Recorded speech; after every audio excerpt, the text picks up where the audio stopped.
Thank you for letting us know not only about the man of today's show, but also a proud gentleman of MCC. It's the moment we have all been waiting for. We are honored to welcome a true son of the soil and our campus, Thiru Johny Tom Varghese Ias, Director, Department of Children Welfare and Special Services, Government of Tamil Nadu, as he shares his journey through the lecture titled How I Was Shaped as a Leader in Madras Christian College. Over to you, sir.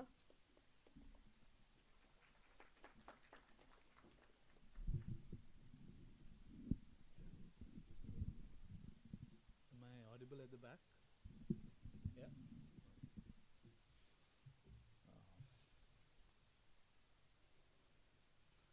I take this opportunity to thank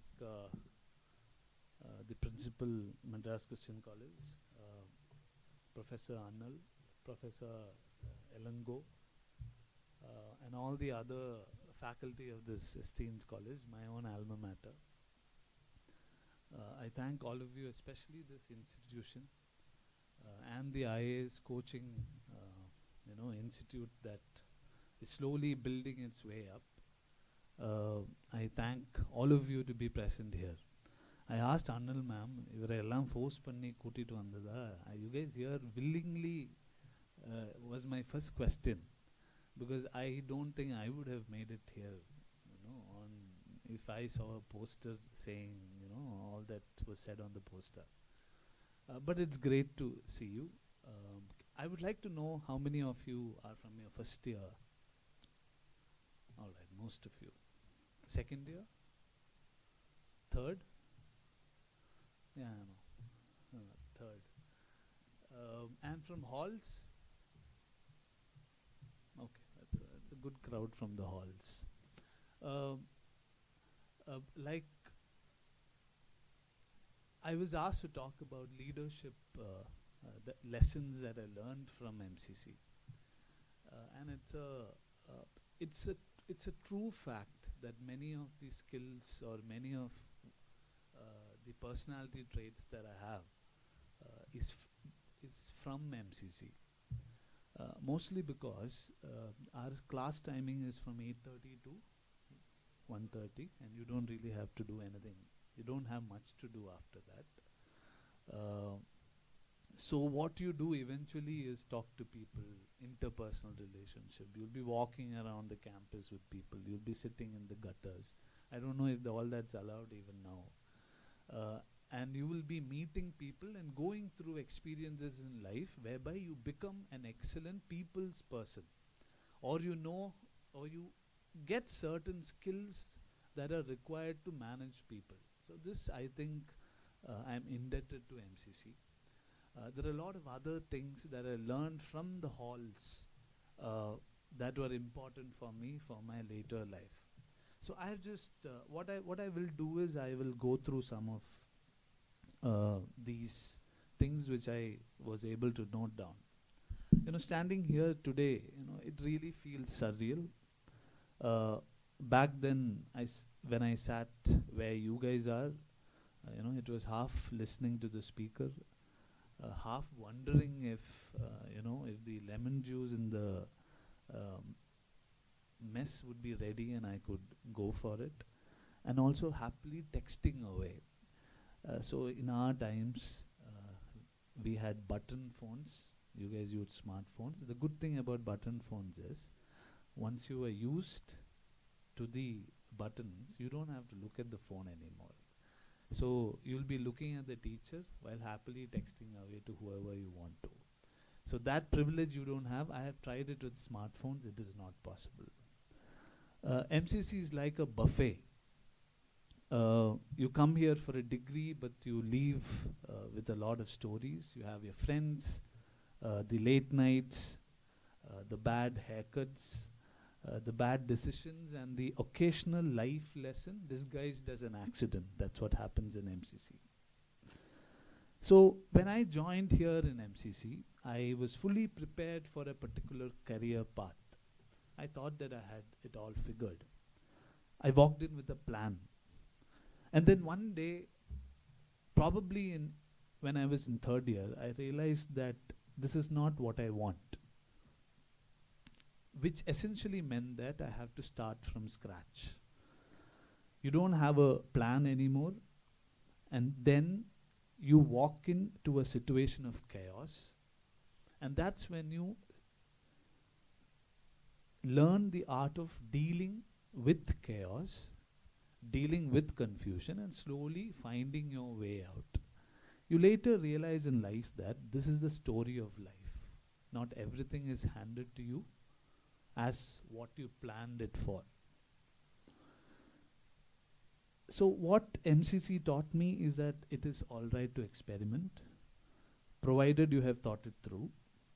It taught me that mistakes can happen, and you don't just move on, but you study the mistakes like the syllabus of this exam or the syllabus of an exam the night before, and learn the pattern so that next time you know it better.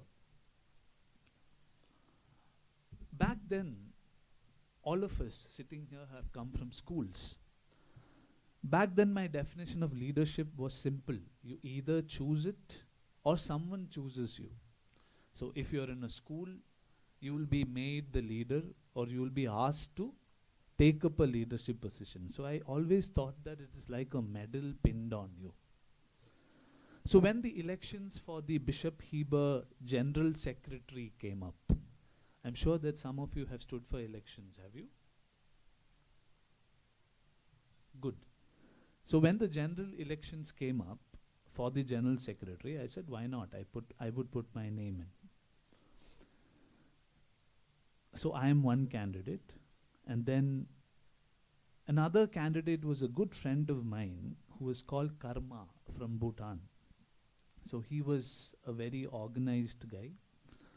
And then the hall had a very influential group of people, like all halls have. So when elections happen, the influential group will, give these, they will have their friends stand for each post. And that is how it happens. So they didn't realize or they didn't expect me to stand or Karma to stand. So I thought I had a decent chance of winning because the votes will be split into 3 and I thought I would win. Karma also thought he had a chance, although I knew that he did not. But then the influential group approached me. They were friendly, but with a serious tone, they said, we think you should withdraw. And then I thought that I should still stand, but they made me confused. I thought that I should take up this leadership position, but then they said that I am not wanted by a big group of people.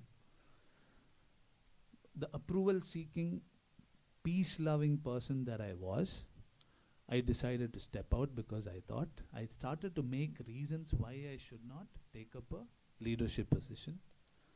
So then I stepped down, but I made a deal with them. I told them, you have to give me room number 101 the next year. Only then I will step down, and I made a deal and I stepped down. Often the collateral damage is we often forget the collateral damage. Karma was the collateral damage here. He was very furious, he thought the votes would split and he would win. He came to my room and in the politest Bhutanese way possible, he gave me a scolding. That still rings in my ears whenever I see a plate of momo. We often forget who these collateral damages are, but later in my life, I realized that it was an opportunity missed. Now, we may want approval from everyone. We will think that we can do things only when we have a tacit approval of your parents or your professor or all your friends. And the moment one criticism comes or one spell of doubt comes in the mind, we leave our dreams and move away. So therefore, my learning from this was some opportunities leave and we have to take it at the right time. I always learned my lessons from this guy called Jacob George. The story that I am going to tell you is about how Jacob George became the chairperson of the College Union Society. In my mind, Jacob was always perfect fit to be the chairman of the College Union Society. I think he wanted it too. Who wouldn't if it was offered? But he never wanted to stand because you need to have a certain bit of resources. The College Union Society was a different game altogether. Unless you worked hard and wanted it really badly, you could not make it. But when elections happened, the English department representative, if I remember his name was, he was partly Irish, his name was Ian, I think, and he won.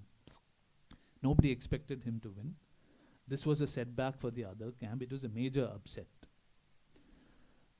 That year the elections was over, but suddenly, few weeks later, by the end of the year, Ian had to resign.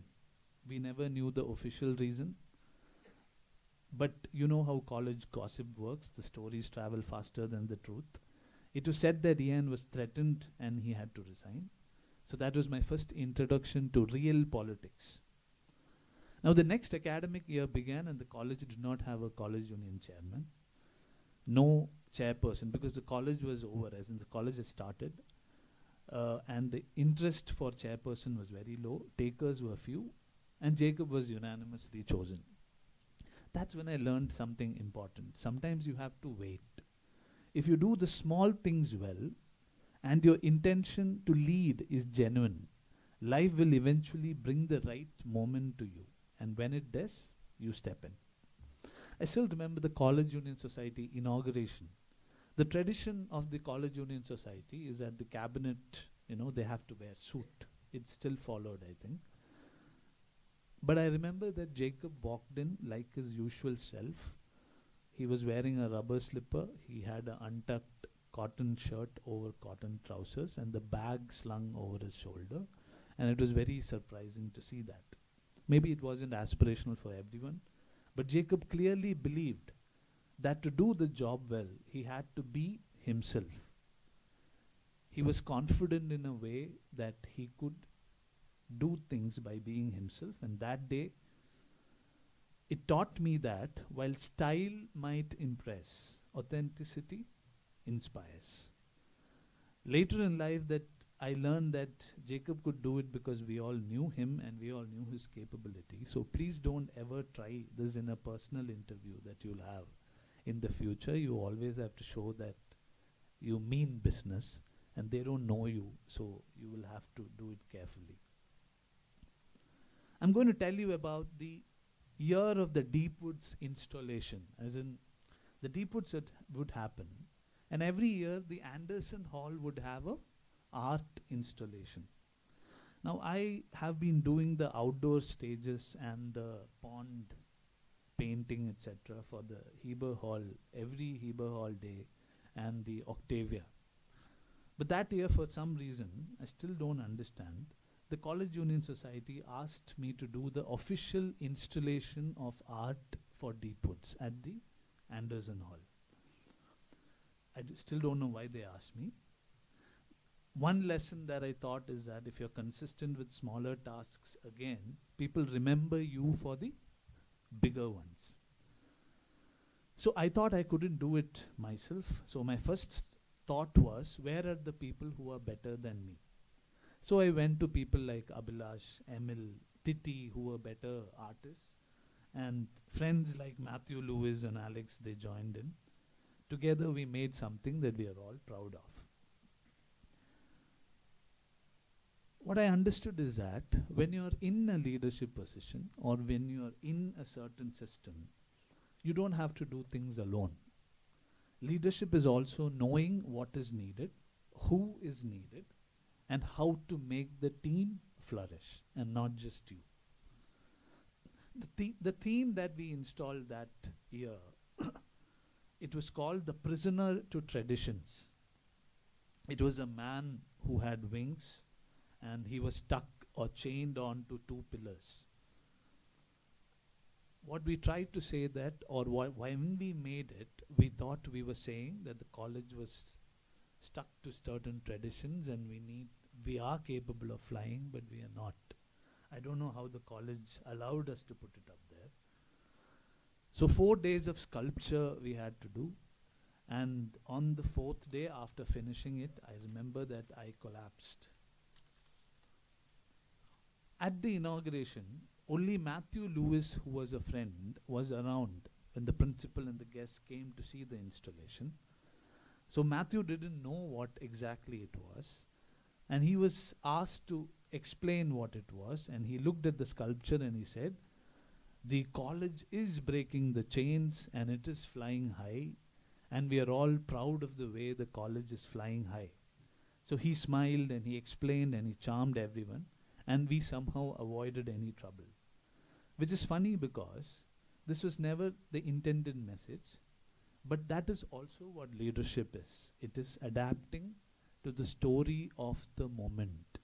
You don't really need to be stuck in certain views that you already have. Matthew was the leader at that point and he stepped in. Another important part of leadership that I learned is about democracy. It is about leadership and accountability. People in the halls would know about the the floor, the chairperson, the cabinet, etc.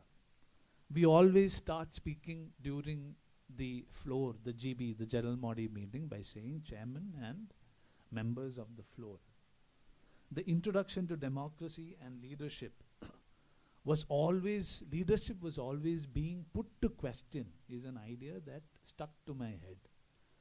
Whether it was food, whether it was what to play, how many balls and bats to buy, whether it was a cost of a particular thing, always the leaders were put to question. The ones sitting on the dais are usually not the ones who are leading. It is the ones who put them on accountability and put them to reason for why they have done certain things. In your life, you will also understand this equality of leadership. So looking back at these moments, the Heber Hall election, Jacob's chairmanship, the Anderson Hall installation, and all the general bodies that I have attended, I realize that leadership is never just one thing.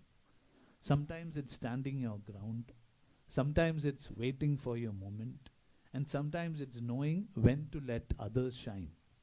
If you wait for everyone to approve before acting, the opportunity will quietly leave. Like the mess manager, when you are late to eat at the mess, and then you have to go behind pleading and begging to the manager to give you food.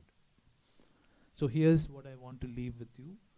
When opportunity knocks, don't call a meeting to decide whether to open the door, just open it. You will make mistakes, learn from them. Don't repeat them and add them to your MCC storybook. Remember that in college, cutlets and samosas finish fast. So take the opportunity when it's your turn, you grab them. So thank you very much for listening to me. I'll be more than willing to take your questions, but I leave this stage with one appeal. All of you are here to prepare for this exam, which I luckily passed. In our idea, this exam can be cracked only by learning books, but eventually you will someday realize that you shouldn't have missed your college life. I luckily did not miss my college life. I did everything that I could. Later in life, you have the opportunity to study for this exam. You have the opportunity to do well.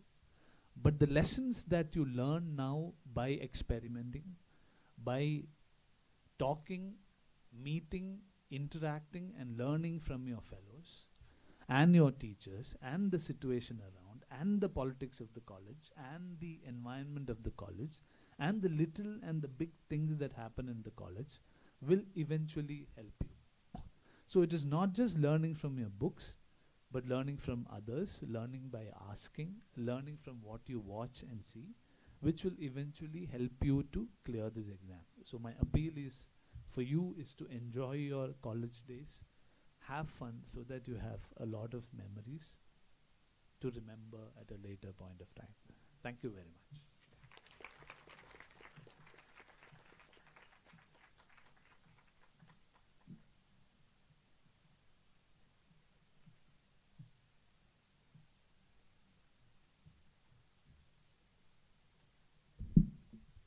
What a powerful story. Thank you, sir, for reminding us that leadership is born through experience and shaped by purpose.